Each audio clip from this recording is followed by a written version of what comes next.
Hello welcome दोस्तों, स्वागत करता हूँ फिर से आप सबको आपके अपने इस चैनल में। तो जस्ट वीडियो के हम डिटेल्स में डिस्कस करेंगे बिटकॉइन के बारे में, साथ ही में हम यहाँ पर डिटेल्स में बात करेंगे कुछ जैसे ऑल्ट कॉइन्स के बारे में एंड विल डिस्कस अबाउट कि यहाँ पर कुछ ऐसे इंपॉर्टेंट न्यूज़ेस है जिसके ऊपर भी हम यहाँ पर डिटेल्स में डिस्कस करने वाले हैं। तो फिर आप सबसे रिक्वेस्ट एंड रिकमेंड यही करूँगा कि वीडियो को बिना स्किप किए पूरा एंड तक जरूर से देख लेना। बाकी अगर आप पहली बार चैनल पर विजिट करो, आई होप सो कि अपना चैनल को सब्सक्राइब भी कर दिया होगा एंड टेलीग्राम चैनल को भी ज्वाइन करना चाहते हो तो लिंक मैंने डिस्क्रिप्शन में ऑलरेडी डाल दिया, वहाँ से जाकर आप जरूर से ज्वाइन भी कर सकते हो। बाकी अगर आपको ज्वाइन करना है तो ठीक है। तो फर्स्ट ऑफ ऑल यहाँ पर हमने क्या देखा है कि एक्जैक्टली अब इस टाइम पे बीटीसी के प्राइस को देखोगे तो प्राइस के अंदर एक अच्छा सा मूवमेंट हुई है, जो कि प्राइस हमें देखने को मिला समवेयर अराउंड 27,467 के आसपास। और ये जो मूवमेंट है, why did this movement happened, तो इसके पीछे रीजन यही है कि जैसे कि कल रात को एक न्यूज निकल के आई थी जहां पर बोला जा रहा था कि सेक अब इस टाइम पे यहाँ पर बाइनेंस के ऑफिसेस के ऊपर रेड करेगी, ठीक है। तो जिसके कारण यहाँ पर ये न्यूज जब मार्केट के अंदर सर्कुलेट हुआ तब मार्केट के अंदर एक अच्छा सा ड्रॉप डाउन हमें देखने को मिली। एंड अगेन अब इस टाइम पे आज के डेट में जब न्यूज निकल के आई कि यहाँ पर कोर्ट ने कोई भी ऑर्डर नहीं दिया सेक को इन्वेस्टिगेट करने के लिए, तो ये जो न्यूज है इस न्यूज के कारण मार्केट के अंदर हमें अपवर्ड मूवमेंट देखने को मिला। और यहाँ पर मैंने बाइनेंस हो या फिर किसी भी एक्सचेंज, सेंट्रलाइज्ड एक्सचेंज के ऊपर आप अपना जो भी फंड्स उन फंड्स को रख रहे हो, तो मैं यहाँ पर ऑलरेडी आप लोगों को पहले भी वार्न कर चुका हूँ और अब इस टाइम पे फिर से मैं आप लोगों सबसे यहाँ पर यही रिक्वेस्ट एंड रेकमेंड करूंगा कि कभी भी अगर आप यहाँ पर किसी भी एक्सचेंज के ऊपर अपना कोई भी फंड्स को रख रहे हो तो बिफोर दैट आप यहाँ पर ये सोच लो कि अगर आपके पास एक हार्डवेयर वॉलेट भी होगा तो उसके अंदर भी आप अपना जो भी फंड्स उन फंड्स को भी स्टोर करके रख सकते हो। अब इस टाइम पे क्या हुआ है कि सेक ने ऑलरेडी यहाँ पर जो बताया था कि एक्जैक्टली इन्वेस्टिगेशन के लिए, उसके ऊपर तो ऑलरेडी यहाँ पर कोर्ट ने मना कर दिया कि आपके पास कुछ भी यहाँ पर ऐसे वैलिड प्रूफ है नहीं जो कि आप यहाँ पर बाइनेंस यूएस के डाटाबेस सिस्टम के अंदर जाके आप देखो, ठीक है। तो उसके लिए अब इस टाइम पे क्या हुआ है कि यहाँ पर लास्ट टाइम जब सेक ने इस चीज़ को लेकर इशू की थी कि अब इस टाइम पे देखो बाइनेंस यहाँ पर क्या कर रही है, कुछ चीज़ें हाइड कर रही है बाइनेंस यूएस, तो उसके बाद यहाँ पर SEC raised a concern about Binance US, the US branch of the global cryptocurrency exchange regarding the custody of customer assets and the exchange handling of document production. तो अब इस time पे exchange के पास जो भी documents है, जो भी चीज़ें हैं, उनको लेकर यहाँ पर जो है इशू रेज किया था सेक ने। तो अब इस टाइम पे कोर्ट ने इस चीज़ के ऊपर बता दिया सेक को कि एक्जैक्टली आपके पास कुछ भी वैलिड प्रूफ है तो उसके साथ वो वैलिड प्रूफ लेके आइए, अदरवाइज यहाँ पर जो है अब इस टाइम पे आप ऐसे इन्वेस्टिगेट नहीं कर सकते हो, ठीक है। जो कि अब इस टाइम पे बाइनेंस के लिए थोड़ा पॉजिटिव न्यूज़ है, बट अब इस टाइम पे राइट नाउ हमें ज़्यादा खुश होने की ज़रूरत है नहीं। रीज़न बिंग यहाँ पर आई am not negatively optimistic on Binance, क्योंकि यहाँ पर मुझे कोई भी आता जाता नहीं है कि एक्जैक्टली बाइनेंस के अंदर क्या हो रहा है क्या नहीं हो रहा है। And as a crypto investor मैं यहाँ पर यही चाहूँगा हमेशा कि जब भी यहाँ पर बाइनेंस की बात आती है तो फिर I feel proud for that, but यहाँ पर मैं ये चाहता हूँ कि बाइनेंस से रिलेटेड कुछ भी यहाँ पर स्कैम और या फिर कुछ भी इशू ना आए मार्केट के अंदर, ठीक है।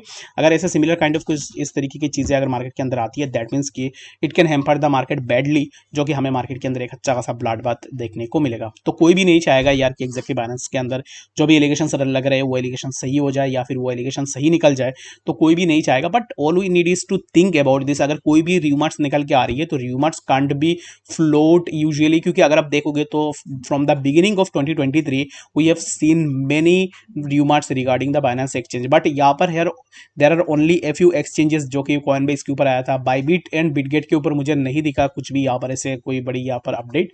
बट यहाँ पर कॉइनबेस के ऊपर भी एक एलिगेशंस लगे थे but Coinbase answered them well, ठीक है। ऑलरेडी यहाँ पर कॉइनबेस के ऊपर जब भी ये एलिगेशंस लगे थे, कॉइनबेस ने अपना जो भी यहाँ पर एलिगेशंस था उस एलिगेशन के ऊपर कॉइनबेस ने अपना आंसर भी दिया, but Binance is not responding to SEC, जो कि यहाँ पर ये एक कंसर्निंग चीज आने वाले टाइम में हो सकता है। But I am not saying that कि बाइनेंस इज कल्प्रिट और नॉट सेइंग दैट सेक का जो एलिगेशन है वो गलत है।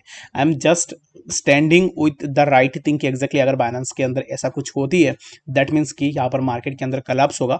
बट अगर आप एक चीज देख लो कि अगर बाइनेंस, लेट्स सपोज कि बाइनेंस के अंदर कुछ यहाँ पर ऐसे मिल चुका है या फिर अगर आगे आने वाले टाइम में इन पास्ट अगर हमें ऐसा कुछ मिलता है इन फ्यूचर, दैट मीन्स क्या होगा कि यहाँ पर अब इस टाइम पे जैसे मार्केट चल रही है तो मार्केट में for a shorter time period market के अंदर एक अच्छा सा ड्रॉप डाउन होगा, but again market will recover. It doesn't mean कि बाइनेंस चला जाएगा तो फिर मार्केट खत्म हो जाएगा, ऐसा बिल्कुल भी नहीं है।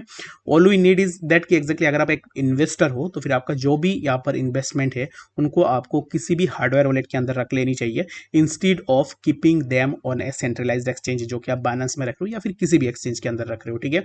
जो कि it's for your own safety, क्योंकि ये चीज़ मैं इस चीज़ के ऊपर मैं बहुत ज़्यादा टाइम लगाता हूँ reason being I know the pain of losing your own hard earned assets, क्योंकि FTX जब कोलैप्स हुआ था तो आप में से बहुत सारे लोग भी ऐसे होंगे जिनका यहाँ पर एसेट्स भी गायब हो गए थे। तो अभी इस टाइम पे right now I don't want anyone to do this type of mistakes. अगर आप एक इन्वेस्टर हो तो आप अपना हार्डवेयर वॉलेट के अंदर भी अमाउंट्स को रख सकते हो। I am not against the Binance और anything else, but I am saying what I am expecting और व्हाट आई एम थिंकिंग, ठीक है।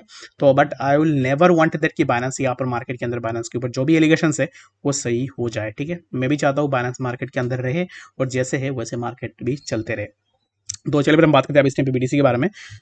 बहुत ज़्यादा लेंदी हो चुका है, मैंने बहुत ज़्यादा बात कर ली इसके ऊपर ना। मैं अगर डेली बेसिस में अगर कुछ न्यूज़ निकल के आएगी तो daily I would like to update it, क्योंकि मैं चाहता हूँ कि यहाँ पर जो गलती मैंने प्रीवियसली की है वो अब इस टाइम पे किसी के साथ ऐसा बिल्कुल भी ना हो, ठीक है। तो अगर आप CZ को सपोर्ट करते हो वेल एंड गुड करो, मैं भी करूँगा, इससे कोई भी दिक्कत वाली बात नहीं है। बट यहाँ पर मेरा जो एसेट्स है वो सेफ रहनी चाहिए चाहे कोई पे भी हो, ठीक है। तो चलिए फिर हम बात करते हैं BTC के बारे में। तो BTC अगर आप देखोगे तो प्राइस ने ऑलरेडी एक मूवमेंट लगाई थी, जो कि मैंने आपको बताया था कि सेक और यहाँ पर जो है कोर्ट ने जो अब इस टाइम पे रूलिंग दी है कि एक्जैक्टली आप ऐसे करके इन्वेस्टिगेट नहीं कर सकते। तो उसके बाद यहाँ पर क्या हुआ है कि प्राइस के अंदर थोड़ा मूवमेंट हमें देखने को मिला। बट ये जो मूवमेंट था ये काइंड ऑफ आप इसको एक फेक आउट की तरह ही कंसिडर कर सकते हो। रीजन बिंग प्राइस ने यहाँ पर कैंडल अगर आप देखोगे तो यहाँ पर एक कैंडल बना। आफ्टर दैट कैंडल यहाँ से प्राइस के अंदर हमें एक रिजेक्शन फिर से इसी जोन से देखने को मिला। After taking rejection from that zone यहाँ से प्राइस नीचे आ रहा है। तो अब इस टाइम पे 26,927 ये जो पर्टिकुलर जोन है यहाँ पर हमें BTC के लिए एक सपोर्ट देखने को मिल रहा है, जो कि है अब इस टाइम पे प्राइस नीचे आएगा तो फिर price will try to sustain support over that zone. But one thing is clear that कि प्राइस इसी जोन के आसपास सपोर्ट यहाँ पर उतना स्ट्रॉन्ग सपोर्ट हमें देखने को ना मिले, प्राइस यहाँ से और भी थोड़ा स्लाइड डाउन कर सकता है, जो कि हमें 26,645 एंड लेटर हमें प्राइस के अंदर और भी थोड़ा ड्रॉप डाउन जो कि हमें प्राइस 26,218 के आसपास भी देखने को मिल सकता है, ठीक है। तो BTC के लिए राइट नाउ यहाँ पर मेरा एक्सपेक्टेशन यही है कि प्राइस एक साइडवाइज में मूव करेगा एंड लेटर हमें ब्रेकआउट लेने के बाद प्राइस के अंदर थोड़ा ड्रॉप डाउन भी देखने को मिल सकता है। आई होप कि BTC के बारे में समझ में आ गया होगा कि एक्जैक्टली BTC के प्राइस के अंदर क्या नेक्स्ट मूवमेंट हमें देखने को मिल सकता है। तो चलिए फिर हम बात करते हैं अब इस टाइम पे बाकी कुछ ऑल्ट्स के बारे में। तो बाकी जितने भी ऑल्ट्स आ रहे हैं गोल्ड के प्राइस के अंदर सिमिलर काइंड ऑफ मूवमेंट्स हमें देखने को मिल रहे। तो अब इस टाइम पे यहाँ पर BNB के प्राइस के अंदर क्या मूवमेंट हो रहा है तो उसके ऊपर हम यहाँ पर डिटेल्स में डिस्कस करते हैं। BNB के भी अगर प्राइस को देखो तो BNB is getting rejection from that particular zone, जिसके ऊपर मैंने कल भी डिटेल्स में डिस्कस किया था। If you have watched yesterday's video then I hope कि आपने यहाँ पर चीज़ों को इजिली समझा होगा कि एक्जैक्टली क्या मूवमेंट हो सकता है। तो यहाँ से अब इस टाइम पे BNB के लिए यहाँ पर right now you can't open any long और short position in BNB। Reason being अगर आप यहाँ पर शॉर्ट पोजीशन भी ओपन कर रहे हो तो फिर यहाँ पर कितना प्रॉफिट आपको मिलेगा वो मैं आपको दिखा देता हूँ, ठीक है। तो यहाँ पर अगर आपने शॉर्ट पोजीशन ओपन किया तो 1.12% के आसपास जो है यहाँ पर प्रॉफिट सिर्फ आपको देखने को मिलेगा। तो फॉर 1.12% यहाँ पर मैं किसी को नहीं बोलूँगा कि एक्जैक्टली आप अपना रिस्क ले लो। रीजन बिंग मैं पर्सनली अब इस टाइम पे कोई भी ट्रेड BNB के अंदर नहीं ले रहा हूँ, इसके कारण मैं आपको यहाँ पर सजेस्ट नहीं कर सकता। तो मेरे हिसाब से BNB अब इस टाइम पे साइडवाइज में ही मूव करेगा और उसके बाद हो सकता है कि हमें प्राइस के अंदर थोड़ा ड्रॉप डाउन भी देखने को मिले। तो प्योरली एक साइडवाइज मूवमेंट का एक्सपेक्टेशन आप BNB से अब इस टाइम पे फिलहाल के लिए आप लगा के रख सकते हो। तो अभी इस टाइम पे नेक्स्ट चीज़ अगर आप देखोगे तो यहाँ पर इथेरियम के अंदर भी सिमिलर काइंड ऑफ चीज़ें हमें देखने को मिल रही है।